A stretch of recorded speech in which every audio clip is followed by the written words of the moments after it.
오늘은 뱀을 왜 만드셨을까? 어떻게 보면 좀 유치한 질문일 수도 있고 진지한 질문일 수도 있는데 이 말씀의 제목을 가지고 함께 은혜를 나누고자 합니다. 창세기 3장은 아담과 하와의 타락을 알려줍니다. 에덴 동산에서 아담과 하와는 정말 모든 자유를 누릴 수 있었습니다. 딱 한 가지 선악과만을 빼놓고 말입니다. 하지만 뱀의 간교한 유혹에 넘어가서 하와가 먼저 선악과를 먹고 이후에 아담도 먹습니다. 그러니까 이 죄로 말미암아 이제 사람은요 죄와 끊임없이 싸우게 됩니다. 죄로 인해 고통을 겪는 모든 사람들, 우리 모두를 포함해서 말입니다. 참새들은 창세기 3장을 읽을 때마다 정말 안타깝고 아쉽습니다. 그런데 여러분, 우리 입장에서는요 아담과 하와가 왜 저렇게 했지라는 그 행동이 아쉽기도 하지만 한편으로는요 이 뱀의 존재가 무척이나 아쉽습니다.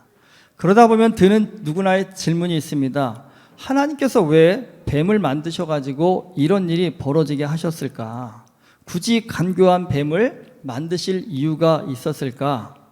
여러분, 뱀은 성경에서 악을 상징합니다. 그런데 하나님은 선하십니다. 악을 미워하시는 분입니다. 그런데 하나님의 천지창조에 뱀도 있습니다. 그렇다면 악을요 하나님이 창조하셨다는 뜻이 됩니다. 사실 이 문제는 이 수천 년의 기독교 역사에서 정말 끊임없이 이어지고 있는 논쟁 가운데 하나입니다. 하나님께서 악을 창조하셨다면 이 선하고 의로우신 하나님께서 어떻게 악을 만드실 수 있는가, 이런 문제가 발생하고요. 반면에 하나님께서 악을 창조하지 않으셨다면 하나님의 이 전지전능성에 문제가 생깁니다. 근데 여러분, 결론을 말씀드리면 악은 분명 존재합니다. 이 땅에 존재하는 모든 것들은 다 하나님이 창조하신 것이 맞습니다. 그러니까 악도요 하나님께서 창조하신 것이 맞습니다. 그럼 이제 믿는 자로서 우리의 질문은 다음으로 넘어가면 뭐냐면 악을 왜 만드셨냐라는 겁니다. 사실 이게 우리가 풀어야 할 굉장히 큰 숙제입니다. 그러니까 하나님에 대해서 비판적이고 냉소적인 사람들을 사실 이 문제를 가지고 그동안 집요하게 기독교를 공격하였습니다. 하나님이 사랑이 많으시다고 했는데 그거 거짓말이라는 겁니다. 이렇게 악을 만들어서 사람을 공경에 빠뜨리는 하나님이 어떻게 사랑의 하나님이 될 수 있냐, 이것이 그들의 공격 포인트입니다. 사실 이러한 공격에 대해서, 성경에 대해서 사실은 경건한 분들은 대부분 어떻게 생각하냐면 성경을 읽을 때 어떤 문제 제기도 하면 그게 불경한 일이라고 생각합니다. 그래서 사실 이런 공격이 참 당혹스럽습니다. 그래서 그동안 이게 성경에 대해서 비판적인 사람들이 이런 문제 제기를 할 때 경건한 그리스도인들은 뭐라고 얘기했을까요? 저 사탄 마귀 같은 인간들이 하나님을 공격한다고 흥분하고 열받기만 하셨습니다. 그런데 그걸로 문제가 해결되지 않습니다. 그들은 끊임없이 와서 대화하자고 토론하자고 얘기하는데 경건한 그리스도인들은 아무 말도 못하고 있는 것에 있기 때문에 결국은 사실은 이것 때문에 유럽의 기독교 교회들이 굉장히 곤경에 처하게 됐고 오늘날과 같이 유럽의 기독교가 무너지게 되는 큰 원인 중에 하나가 됐습니다. 그래서 비로소 경건한 기독교인들도 좀 정신을 좀 차렸습니다. 이 문제 제기를 하는데 이거에 대해서 무조건 사탄 마귀라 할 것이 아니라 저기에 도대체 무슨 뜻이, 하나님의 깊은 뜻이 담겨져 있을 텐데 그 깊은 뜻을 좀 우리가 발견하고 알아야 되지 않겠느냐. 그래서 예전에는 정말 덮어놓고 성경을 읽기만 했다 한다면 이제는요 성경을 더 깊이 그리고 자세히 공부해야겠다라는 그런 동기부여가 이런 일 때문에 발생하게 되었습니다. 하나님께서 분명히 악을 만드셨습니다. 그러면 하나님 만드신 이유가 있을 거 아니겠습니까? 왜 만드셨을까요? 사실 이게 어린 사람, 또 이 생각이 짧은 사람들한테 이게 쉽게 답이 나오기 어렵습니다. 사실 여기에는 우리로서는 이해하기 힘든 하나님의 아주 깊은 뜻이 담겨져 있습니다. 근데 여러분, 성경에 보면 악의 문제와 비슷한 것이 뭐냐면 고난입니다. 살면서 우리는 누구나요 고난 없이 인생을 좀 편하게 살고 싶어 합니다. 하지만 누구도 예외 없이요 모든 사람의 인생에는요 고난이 필수라는 겁니다. 우리는 누구나 고난 없이 쉽고 편하게 살고 싶은데 하나님은 왜 모든 사람에게 고난을 주실까요? 특별히 어떤 사람들은요 더 큰 고난을 겪습니다. 여러분 고난 겪어보시면 어떻습니까? 분명히 다 힘듭니다. 그래서 그 힘듦 때문에 고난 가운데 인생이 무너지는 사람이 참 많습니다. 그런데 여러분 고난 때문에 모든 사람의 인생이 무너지는 것이 아니라 그 고난 때문에 더 능력 있는 인생을 사는 사람들도 있다라는 겁니다. 유명한 서양의 격언이 있습니다. No pain, no gain. 고통이 없으면 얻는 것이 없다라는 겁니다. 수고한 만큼 땀 흘린 만큼 대가를 얻게 되는 것, 그게 인생의 진리라는 겁니다. 요즘 제가 드라마 자주 본다고 생각하지 마시고 저 세상 돌아가는 걸 보려고 드라마 요약본을 많이 봅니다. 유튜브에서. 도대체 요즘은 어떤 시대적 흐름이 있나 생각하는데 요즘 드라마의 핫한 주인공들이 누구로 뜨냐 가만 보니까 재벌 3세, 4세들이 드라마의 주인공으로 많이 등장을 하더라고요. 그러니까 금수저로서의 최고의 삶, 그게 각광을 받는 시대가 되었습니다. 근데 제가 젊은 때인 90년대만 해도 그때는 주로 한국의 재벌 2세들이 등장할 때였는데 그 재벌 2세들은 드라마에 나올 때 보면 항상 부정적인 이미지로 굉장히 많이 떴는데요. 요즘 재벌 3세, 4세는요, 굉장히 멋진 주인공으로 등장하고 있습니다. 이게 시대적인 흐름이 바뀌었다라는 것이죠. 보는 시각이 달랐다라는 거죠. 뭐가 달랐을까요? 이제는요, 재벌 3세, 4세가 선망의 대상이 되고 있습니다. 여러분, 대통령 아들보다도 누가요? 재벌 회장 아들이 더 각광받는 시대가 되었습니다. 저도 그런 상상해 봤습니다. 여러분, 태어나 봤더니 우리 아버지가 재벌 회장이시다. 어떠실 것 같으세요, 여러분? 내가 태어났더니 우리 아버지가 정말 재벌 회장이십니다. 상상이 안 되시나요? 아니면 상상만으로도 좋으신가요? 분명히 재벌 회장의 아들로 딸로 태어났다면 돈 걱정은 분명히 안 하고 살 겁니다. 여러분, 인생 살면서 돈 걱정 없이 산다라는 거, 이거 굉장히 큰 복입니다.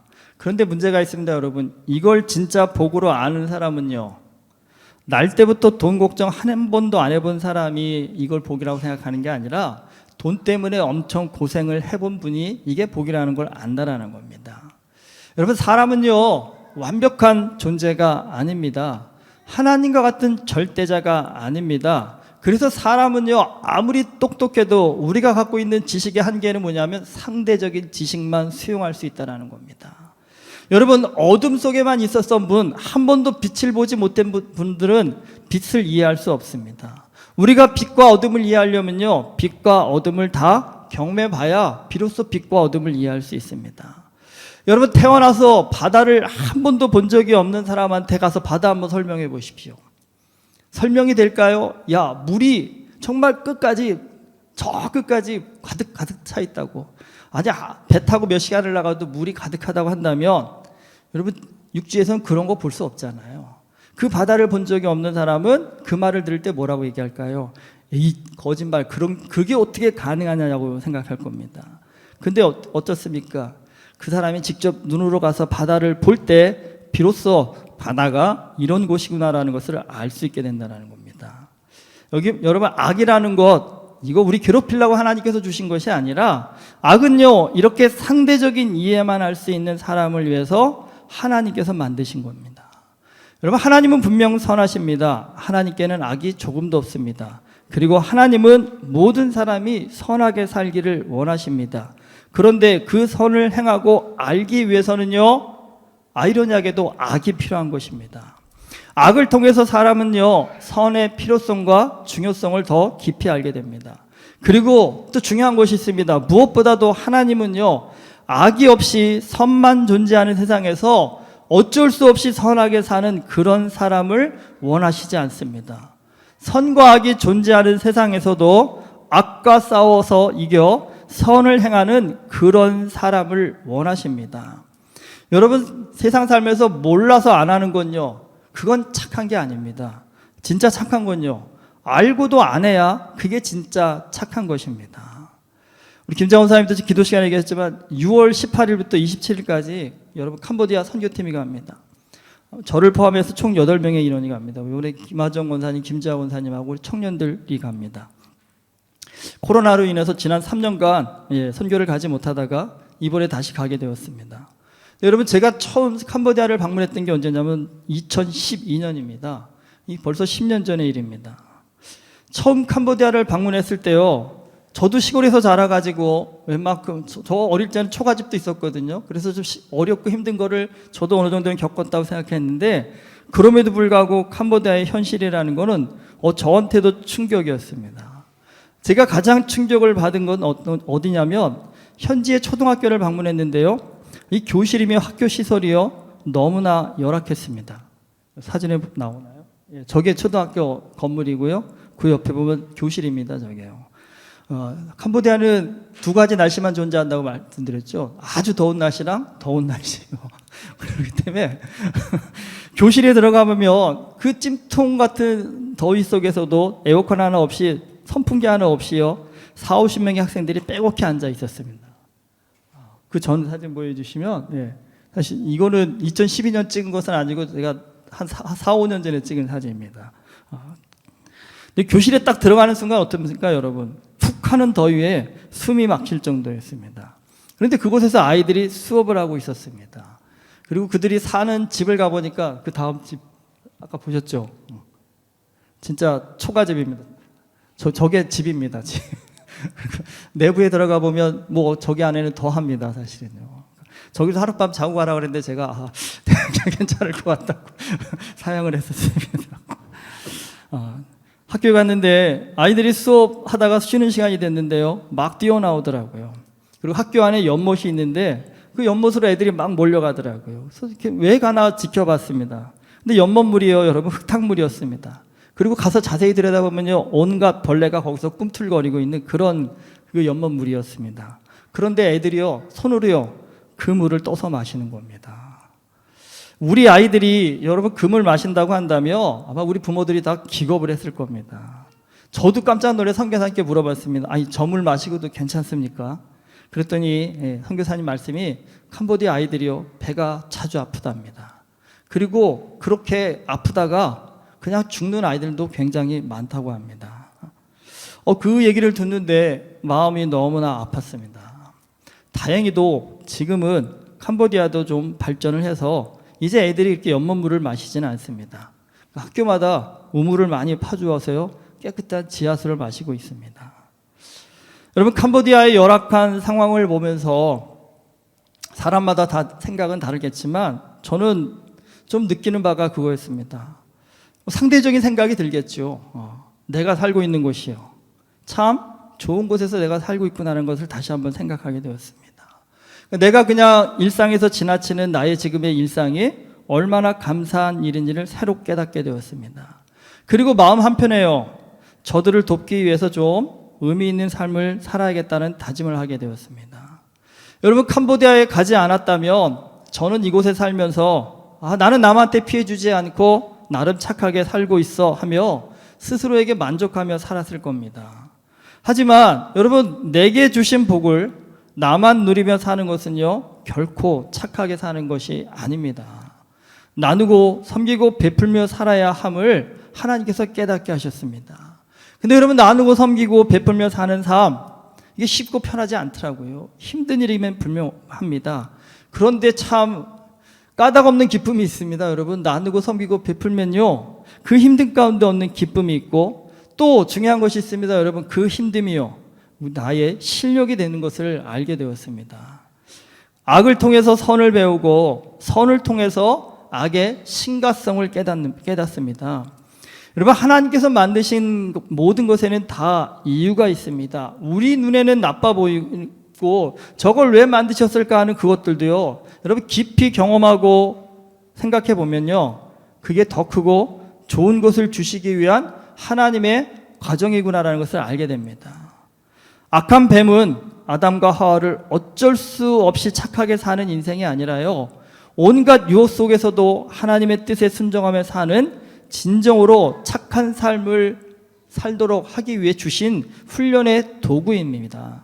안타깝게도 아담과 하와가 그 도구의 속임수에 넘어가서 죄를 범했지만 그 과정을 통해서 아담과 하와는요 그럼에도 불구하고 그들에게 다시 기회를 주시는 하나님의 크신 은혜를 경험하게 됩니다.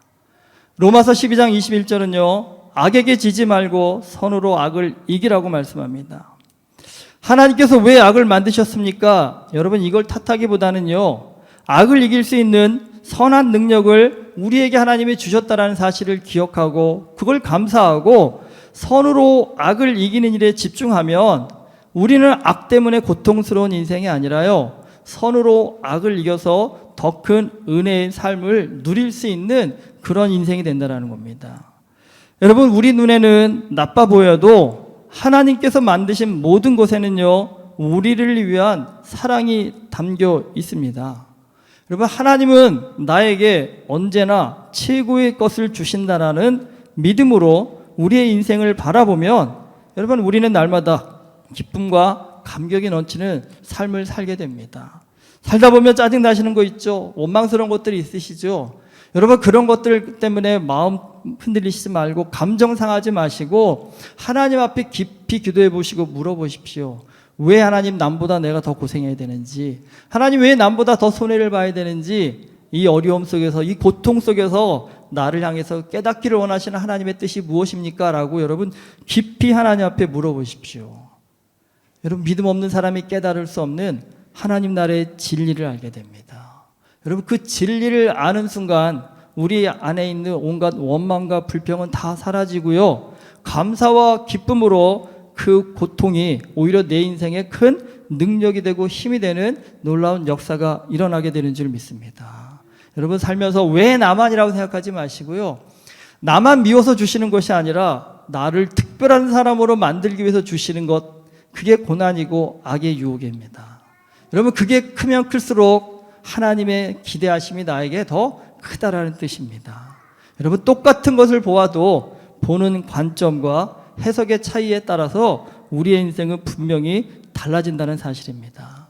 창세기 3장을 통해서 나를 향한 하나님의 크신 사랑, 이게 어떤 것인지를 좀 깨달아서요, 여러분, 우리 매일매일의 삶은 하나님께서 우리에게 선물로 주신 겁니다. 더 좋은 인생 살라고, 더 복된 인생 살라고, 더 행복한 인생 살라고 주신 이 하루하루의 선물을 헛되이 흘려보내는 것이 아니라 하나님 안에서 정말 복되게 만들 수 있는 그 은혜와 능력들이 우리 모두의 삶 가운데 있기를 주님의 이름으로 축원합니다. 기도하시겠습니다. 우리의 짧은 생각과 좁은 마음 때문에 하나님의 크신 사랑을 잊어버린 채 원망과 불평에 우리의 삶을 허비한 때가 참 많은 이 시간 고백합니다. 악한 뱀조차도 하나님께서 우리에게 더 좋은 것을 주시기 위해서 예배하셨음을 말씀을 통해 배우고 깨닫습니다. 아버지 하나님, 우리의 작은 생각, 작은 마음들 내려놓고 하나님 아버지의 크신 사랑을 더 알기 위해서 힘쓰고 애쓸 수 있는 우리가 되게 하여 주시옵시사. 우리의 삶이 하나님 안에서 더욱더 복되고 능력 있고 아름다운 삶이 되어질 수 있도록 우리의 심령 가운데 성령의 은혜를 더하여 주시옵소서. 예수 그리스도 이름으로 기도드립니다. 아멘.